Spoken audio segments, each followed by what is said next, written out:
우리 지난주에 역대기상 1장의 말씀으로 우리가 함께 은혜를 나눴습니다. 역대기는 제사장적 관점을 가지고 기록했다, 그렇게 말씀을 드렸고요. 사무엘과 열왕기는 선지자적 관점을 가지고 성경을 기록했다, 그렇게 말씀을 드렸습니다. 역대기를 읽는 1차 청중이 바벨론 포로에서 귀환한 백성들이라고 그렇게 말씀을 드렸어요. 70년 동안 바벨론의 포로 생활을 하고 돌아온 그들, 성전은 무너지고 모든 것은 피폐해진 모습만 보았던 것입니다.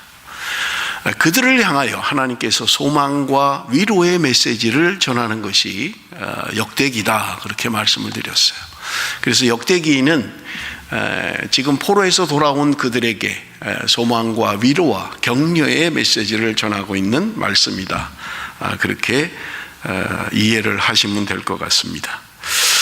여러분, 1장에서 9장까지는 아담부터 포로 귀한 민족의 명단이 기록되어져 있습니다. 그리고 10장은 이스라엘의 초대 왕이었던 사울의 죽음을 이야기하고 있습니다. 그리고 11장부터 끝에까지는 다윗에 대한 역사를 본문이 기록하고 있는 것을 우리가 볼 수 있는 것입니다. 여러분, 오늘 읽은 우리 역대상 14장은 사무엘하 5장과 내용이 똑같습니다. 사무엘하에 보면 이 오늘 본문의 내용이 기록되어져 있는 것을 우리가 볼 수 있습니다.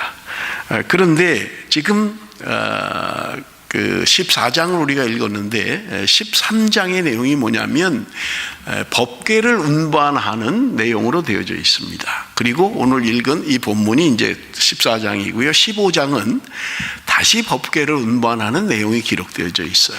그러니까 13장과 15장은 법궤 운반에 대한 이야기를 기록하고 있고 14장은 지금 읽은 본문의 내용이다. 여러분, 그렇게 이해를 하시면 되겠습니다. 그런데 사무엘 똑같은 내용을 기록하고 있는 사무엘하는 조금 내용이 달라요. 순서가 달라요. 그것은 뭐냐면 사무엘하 5장에는 블레셋과의 전쟁에서 승리하는 것이 기록되어 있어요. 그 다음에 법궤를 옮기는 것은 6장에 기록되어 있습니다.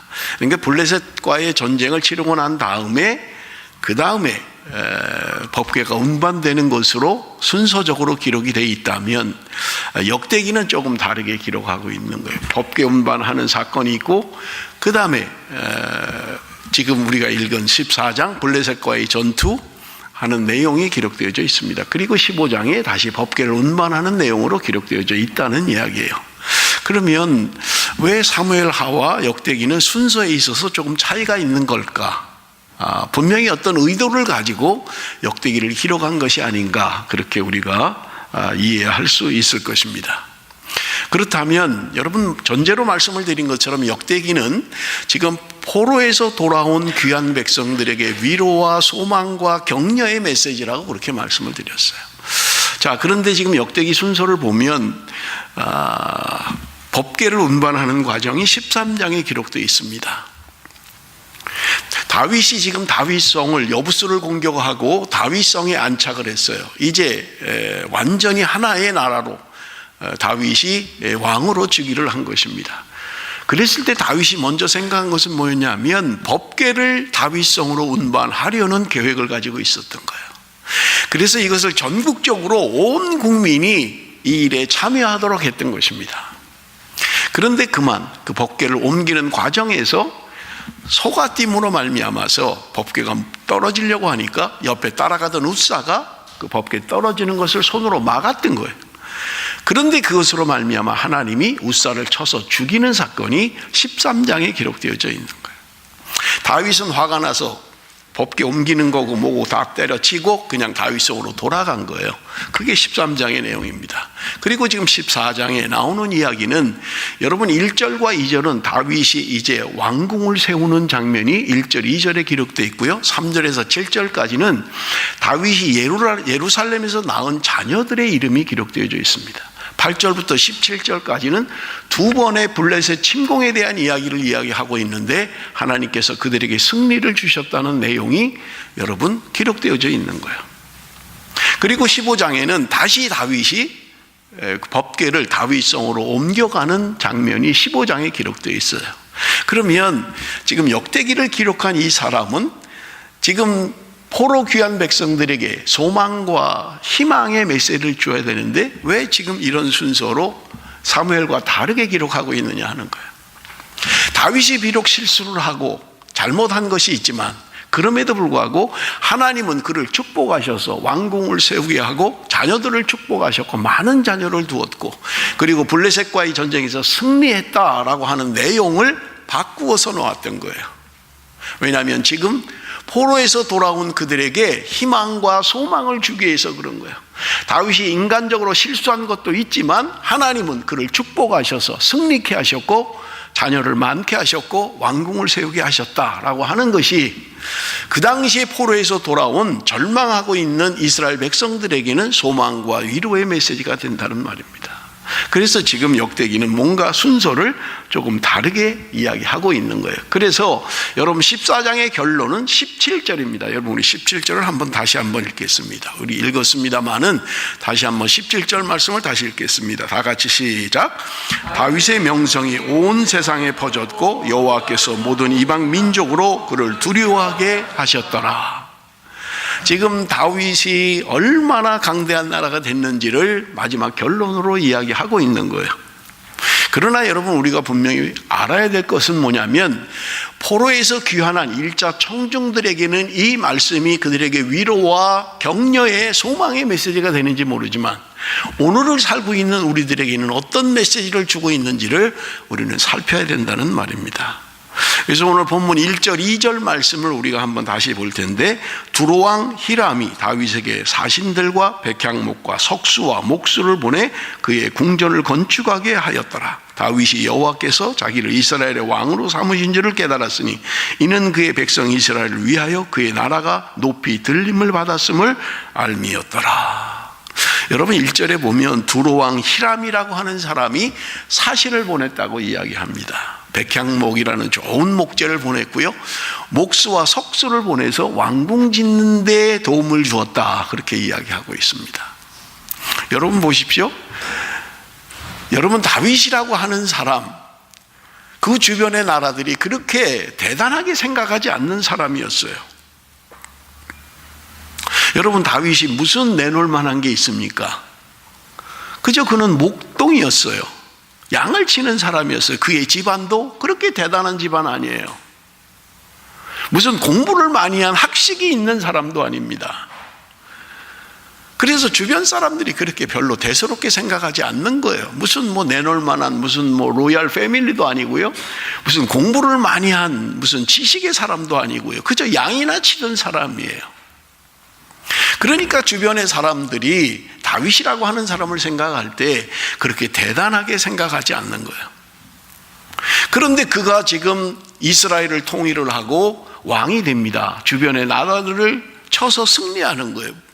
주변 나라에서 보니까 뭔가 조짐이 이상해요. 뭐가 돼가는 것 같아요. 그러니까 지금 주변 나라들이 다윗과 화친을 맺기를 원하는 거예요. 여러분 외교라고 하는 것은 자국의 이익을 우선으로 하는 거죠. 그래서 우리 세계 외교 사이도 그렇잖아요. 영원한 우방도 없고 영원한 적국도 없다는 거예요. 어느 날 이익을 위해서는 적과도 손을 잡는 거예요. 자국의 이익을 위해서는 어느 때라도 우방이라도 내팽개쳐 버리는 거예요. 그런데 지금 두로왕 히람이라고 하는 사람, 두로라고 하는 나라도 작은 나라가 아닙니다. 그런데 이 두로왕 해상무역으로 강성한 나라예요. 그런데 그가 지금 다윗과 화친을 맺는 거예요. 다윗이 도와달라고 한 것도 아니고요, 와달라고 한 것도 아닌데 자기네들이 사신을 보내고 선물을 보내고 사람들을 보내서 왕궁 짓는 것을 도와주고 있다는 말입니다. 무슨 말이냐면 다윗의 위상이, 이스라엘이라고 하는 나라의 위상이 점점 높아져 가고 있다는 거예요. 그러니 두로왕 히람으로서는 미리 다윗 왕과 화친을 맺어서 좀 알아두는 게 좋겠다.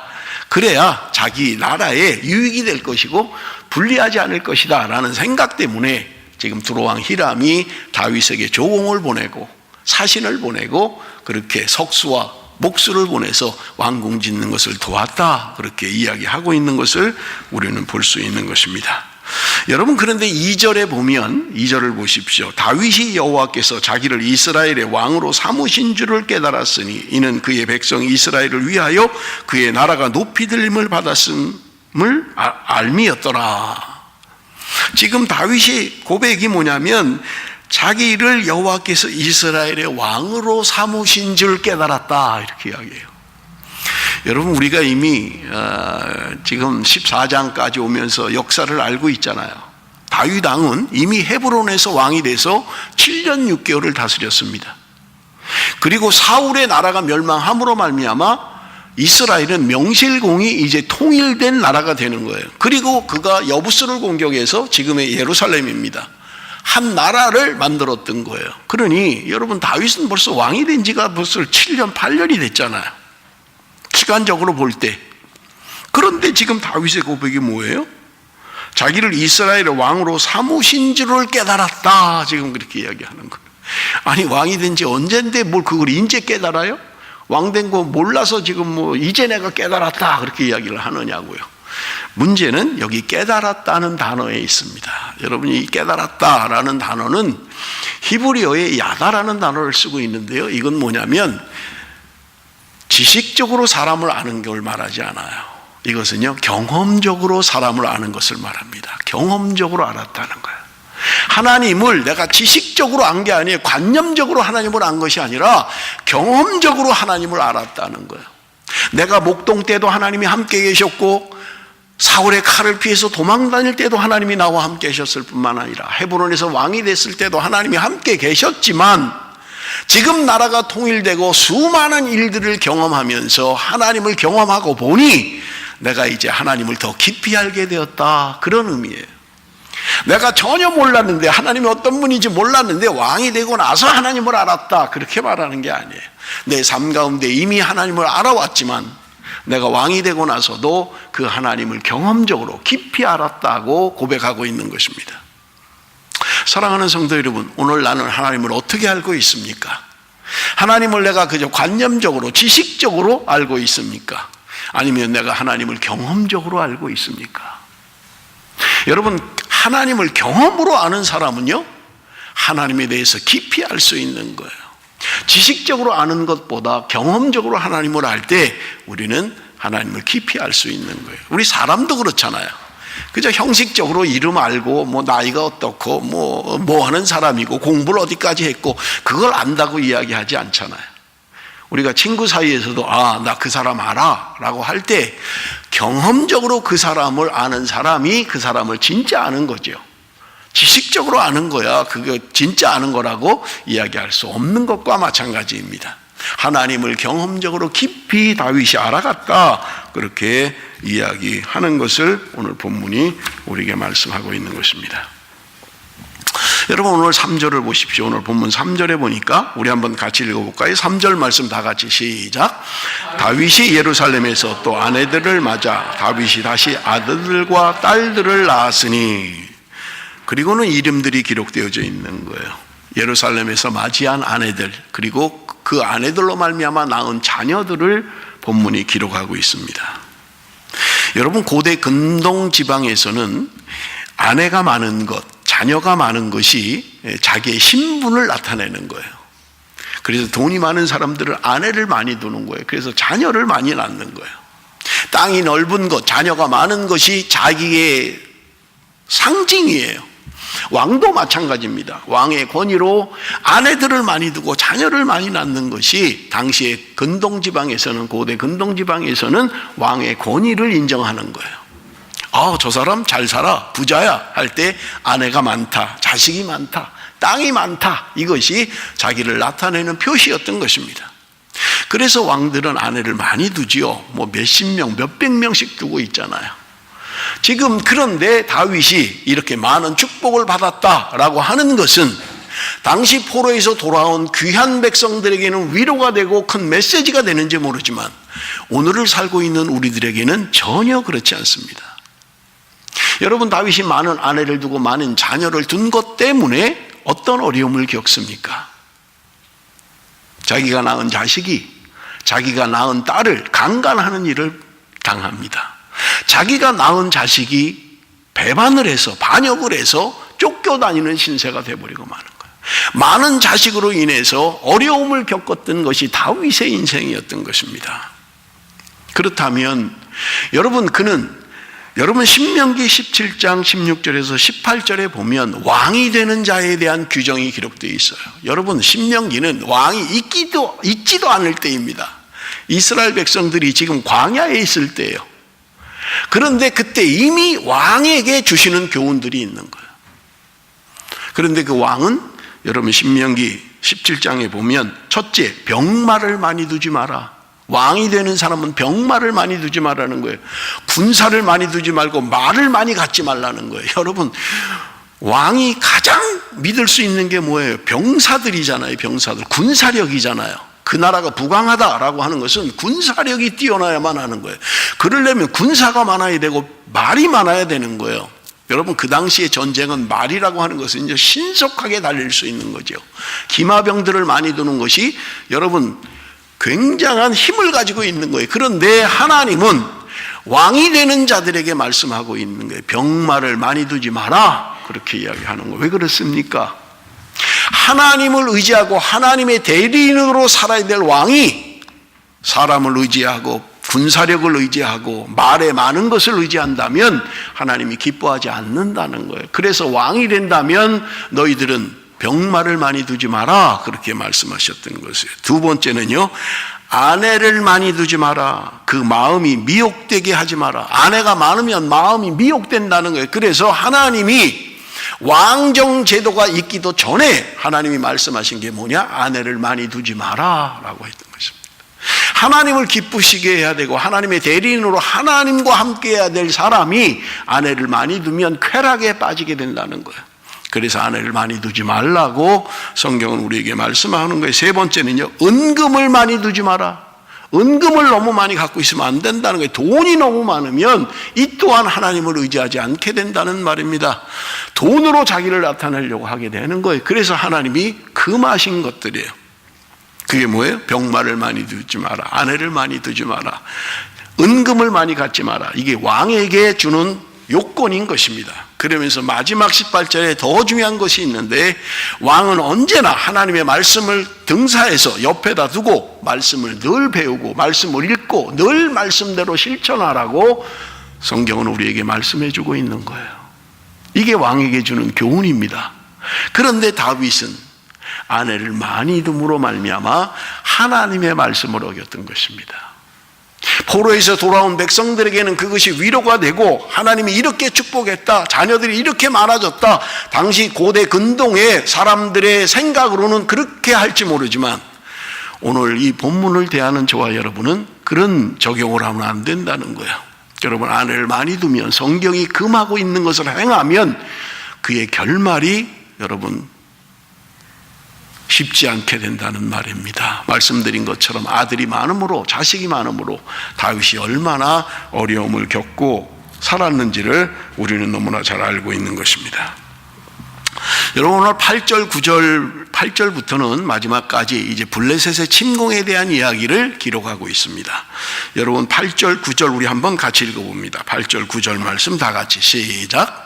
다윗이 기름 부음을 받아 온 이스라엘의 왕이 되었다 함을 블레셋 사람들이 듣고 모든 블레셋 사람들이 다윗을 찾으러 올라오매 다윗이 듣고 대항하러 나갔으나 블레셋 사람이 이미 이르러 누가이 골짜기로 쳐들어온지라. 여러분 오늘 본문을 보면 블레셋이 두 번 침공을 해서 다윗이 승리하는 내용이 8절부터 17절까지의 내용인 것을 우리가 볼 수 있습니다.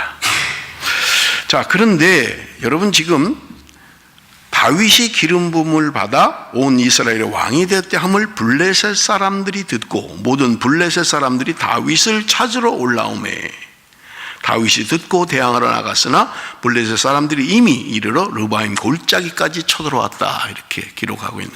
우리 지도를 잠깐만 좀 볼 수 있으면 좋겠네요. 그 이스라엘의 지도인데 여러분 보시면 지금 좀 붉은색으로 되어 있는 게 이게 지금 사무엘 하를 배경으로 하고 있는 지도예요. 그래서 여러분이 붉은색으로 되어 있는 게 지금 이제 사울의 나라를 이야기하고요. 약간 좀 푸르게 여기 표시되어 있는 게 지금 이제 다윗의 헤스본 지금 이제 왕이 된 곳을 이야기하고 있죠. 그런데 여러분 보세요.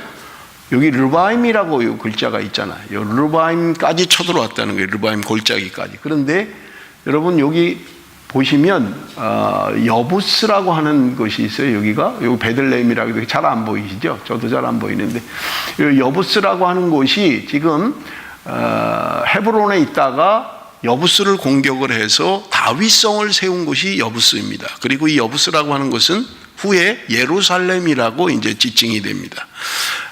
여기에 이제 성전이 세워지는 거고요. 여부스라고 하는 곳에 나라를 세운 거예요. 처음에 헤브론에 있다가 지금 여부스로 공격을 해서 이 성을 빼앗고 예루살렘 성에 이제 이스라엘이라고 하는 나라를 이제 세운 것입니다. 그런데 이 르바임 골짜기까지 쳐들어왔다는 거예요. 이 블레셋은 이쪽에 있는 사람들이죠. 바닷가에 아주 강대한 나라.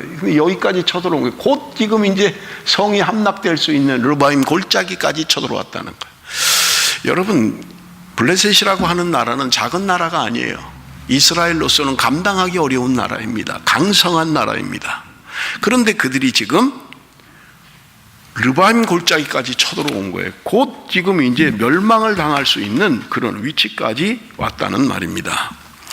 그런데 그들이 그렇게 할 수밖에 없는 게 왜 지금 블레셋이라고 하는 나라가 다윗이 이제 통일 왕국의 왕이 된 이 즈음에 쳐들어왔느냐 하는 거예요. 더군다나 지금 여부스에 아주 가까이까지 쳐들어온 데는 이유가 있습니다. 그것은 다른 게 아니에요. 여러분, 우리가 성경을 보면 다윗이 왕이 되기 전에 사울 왕이 죽이려고 하니까 도망 다니죠. 그러다가 도망간 곳이 블레셋이라고 하는 곳으로 2번을 도망가게 됩니다.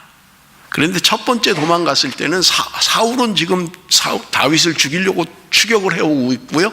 그러니까 도망가다가 블레셋으로 도망을 가버린 거예요. 그러니까 사람들이 그 나라 블레셋 사람들이 여러분 다윗은 여러분 골리앗을 죽인 사람이잖아요. 그 골리앗의 나라가 블레셋이거든요. 그러니까 좋아할 리가 없죠.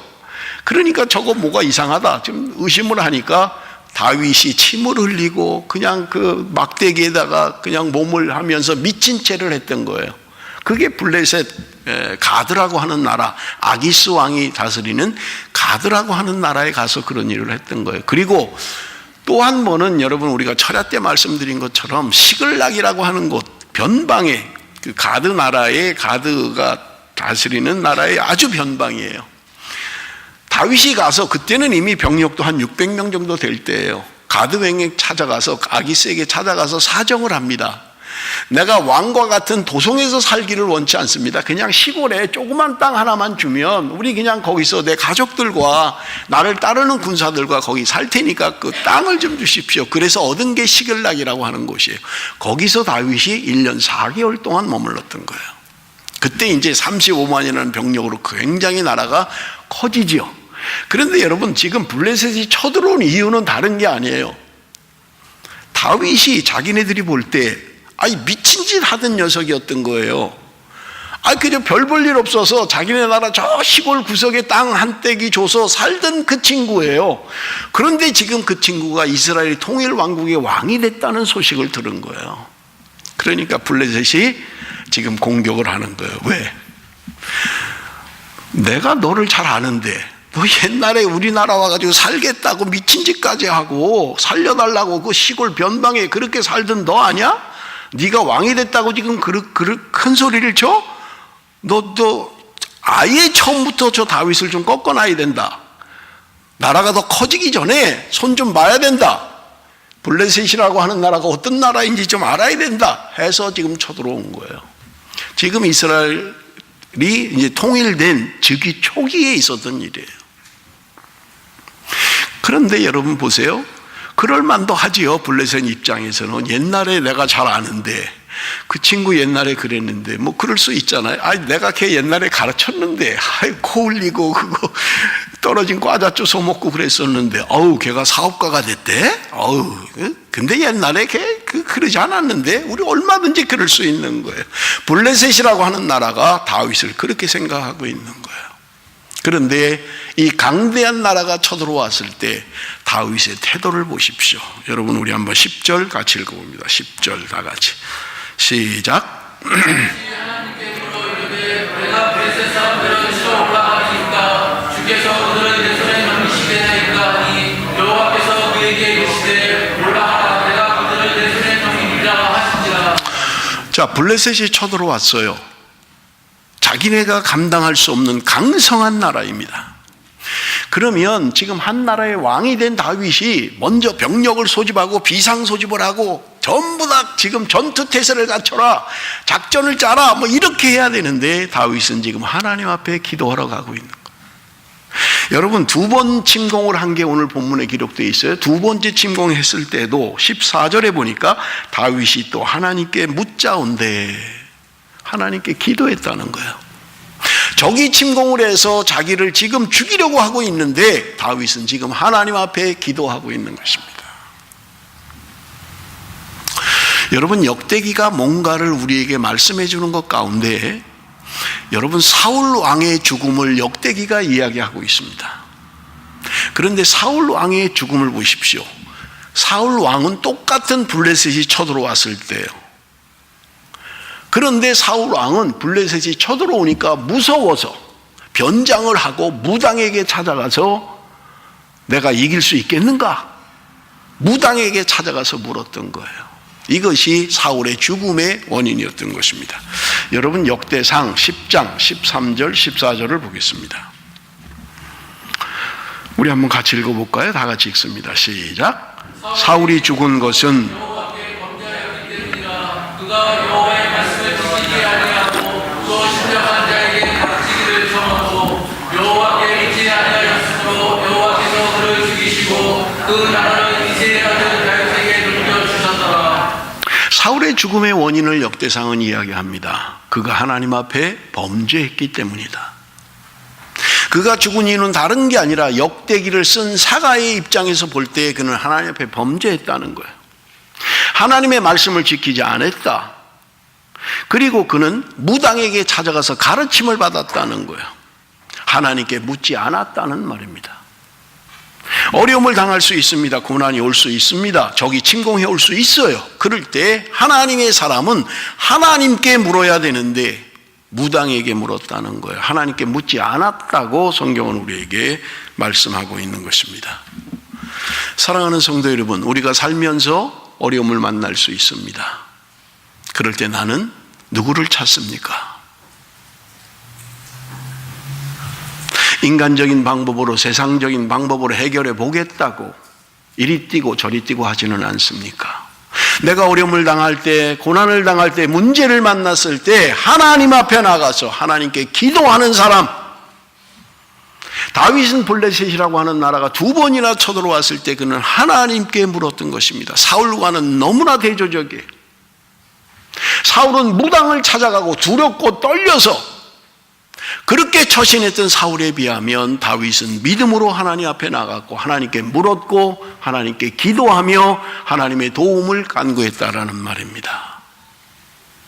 사랑하는 성도 여러분, 가정적으로 또는 사업으로 여러분 개인적으로 어려움을 만날 수가 있을 것입니다. 그럴 때 나는 그 문제를 어떻게 해결하겠습니까?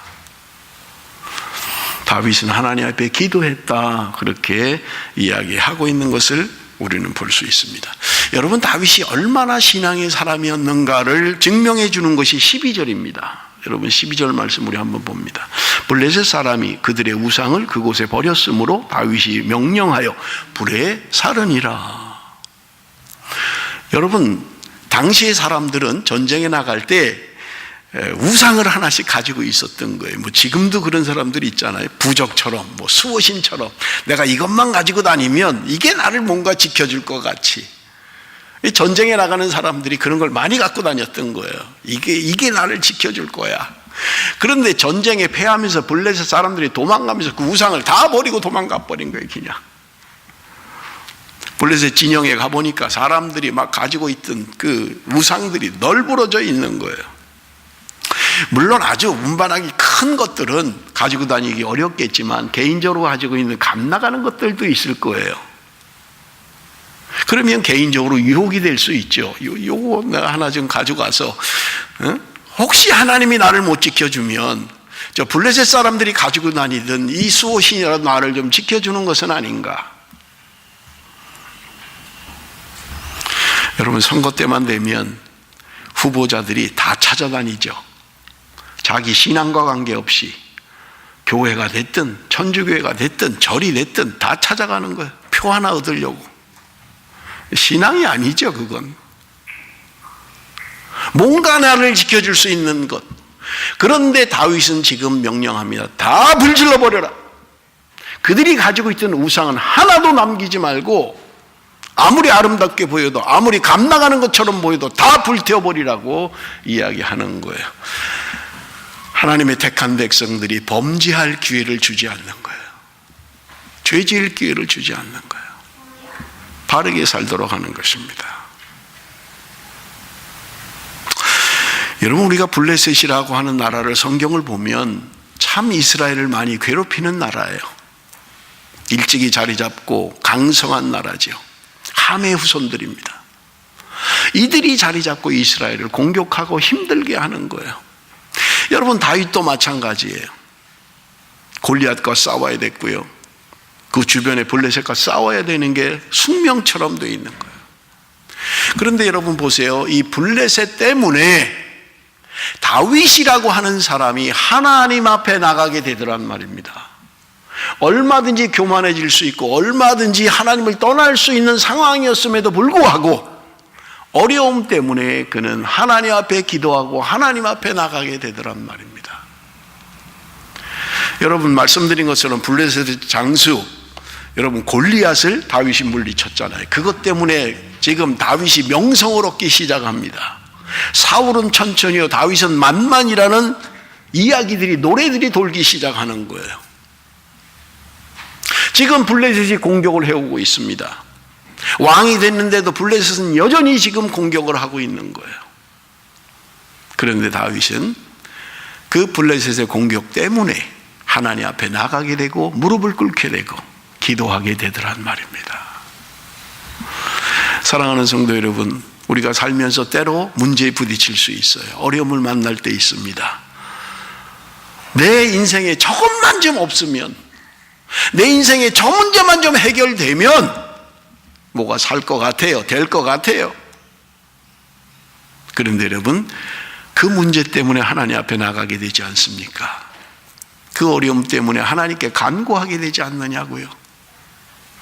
내 육체의 질병만 좀 없었더라면 내가 정말 신앙생활 잘할 수 있었을 텐데 육체의 질병이 어느 날 찾아오는 거예요.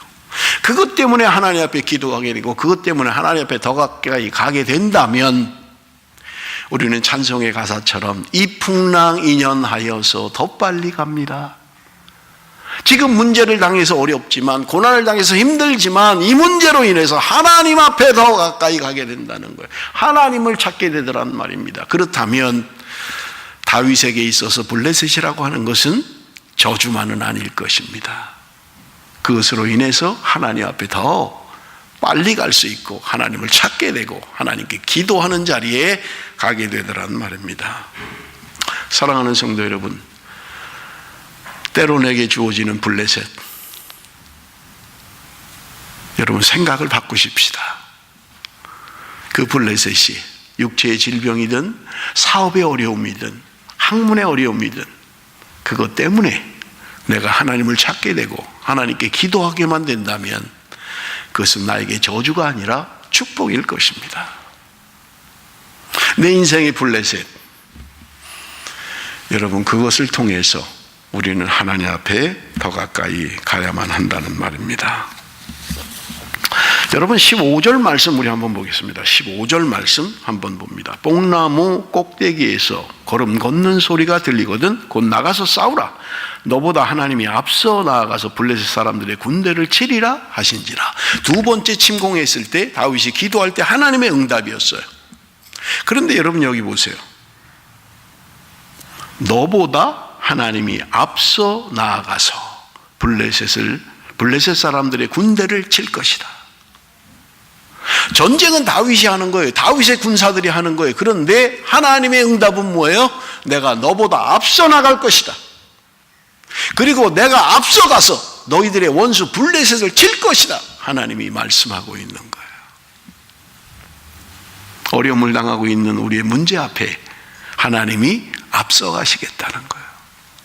나만 당하는 고통인 줄 알았는데, 나만 당하는 어려움인 줄 알았는데, 나만 가지고 있는 문제인 줄 알았는데 하나님이 나 앞서서 가시겠다는 거예요. 내 문제 앞에 가시겠다는 거예요. 나의 어려움 앞에 가시겠다는 거예요. 내 앞에 있는 블레셋 앞에 나가시겠다는 거예요. 그래서 그들을 치시겠다고 약속하고 있는 거예요. 사랑하는 성도 여러분, 내가 싸우는 것 같으나 하나님이 싸우시는 거예요. 내가 이기는 것 같으나 하나님이 승리케 하시는 거예요. 그래서 하나님께 영광을 돌리는 거예요. 내가 한 게 없는 걸 아는 거예요. 나는 싸울 힘도 없고 싸울 능력도 없어요. 그런데 하나님이 나보다 앞서 나가셔서 싸우시고 승리케 하신다고 약속하고 있는 것입니다. 사랑하는 성도 여러분, 어려움이 있습니까? 고난이 있습니까? 하나님이 나의 문제 속에 앞서 행하시는 하나님으로 인해서 하나님이 문제를 해결하시고 역사하실 줄로 믿습니다. 하나님은 앞서 행하시는 하나님이에요. 여러분 16절 17절 마지막 우리 한번 같이 읽습니다. 16절 17절 마지막 다 같이 시작. 이에 다윗이 하나님의 명령대로 행하여 기브온에서부터 베셀까지 이르렀더니 다윗의 명성이 온 세상에 퍼졌고 여호와께서 모든 이방 민족으로 그를 두려워하게 하셨더라. 이에 다윗이 하나님의 명령대로 행하여, 하나님의 약속의 말씀이 있었습니다. 그럼에도 불구하고 다윗은 지금 하나님의 말씀대로, 하나님의 명령대로 행했다고 이야기하고 있는 거예요. 그럴 때 하나님께서 다윗의 명성이 온 세상에 퍼지고 여호와께서 모든 이방 민족을 두려워하게 하셨다 이야기하고 있는 거예요. 사랑하는 성도 여러분, 우리가 말씀을 모르는 거 아니에요. 말씀대로 행하는 게 중요한 거예요. 말씀을 몰라서 넘어지지 않습니다. 말씀을 몰라서 실패하지 않아요. 말씀대로 행하지 않기 때문에 넘어지는 거요, 말씀대로 행하지 않기 때문에 실패하는 거예요. 그러므로 여러분, 내가 떨어질 때 보십시오. 어디서 떨어졌는가를 보십시오. 내가 하나님의 말씀대로 행하지 않을 때 떨어지는 거예요. 하나님의 말씀대로 행하지 않을 때 넘어지는 거예요. 다윗은 하나님의 약속의 말씀이 있었지만 그는 하나님의 말씀대로, 하나님의 명령대로 행했다고 말씀하고 있는 것입니다. 사랑하는 성도 여러분, 이것이 우리가 하나님의 말씀을 지켜야 될 명분인 것입니다. 하나님의 말씀대로 살아야 돼요. 아는 것에서 그치면 안 됩니다. 외우는 것에 그치면 안 돼요. 깨닫는 것에 그치면 안 됩니다. 깨달았으면, 알았으면 하나님의 말씀대로 살아야 되는 거예요. 말씀대로 순종해야 되는 거예요. 하나님의 명령대로 행해야 한다고 말씀하고 있는 거예요. 그럴 때 하나님께서 다윗의 명성을 온 세계에 떨치게 되는 거예요. 감히 이방인들이 두려워서 가까이 하지 못하도록 하나님이 막아주시는 것을 우리는 볼 수 있는 것입니다. 사랑하는 성도 여러분, 말씀을 맺겠습니다. 오늘 이 본문을 통해서 하나님이 우리에게 주시는 교훈이 무엇입니까? 여러분, 때로 사단은 블레셋과 같이 우리를 공격할 것입니다. 한 번 공격으로 끝내지 않아요. 더 강하게 공격할 것입니다. 그럴 때마다 여러분, 우리는 우는 사자와 같이 달려드는 그 적들을 향하여, 사단을 향하여, 마귀를 향하여 여러분, 우리는 승리하는 삶을 살아야만 하는 것입니다. 다윗과 같이 기도할 때, 하나님 문제 앞에, 하나님 앞에 부르짖어 기도할 때 하나님 우리를 승리케 하시고 앞서 행하신 하나님께서 우리를 승리케 하신다고 말씀하고 있는 것입니다. 하나님을 신뢰해야만 합니다. 말씀을 신뢰해야 돼요. 말씀을 붙들어야 돼요.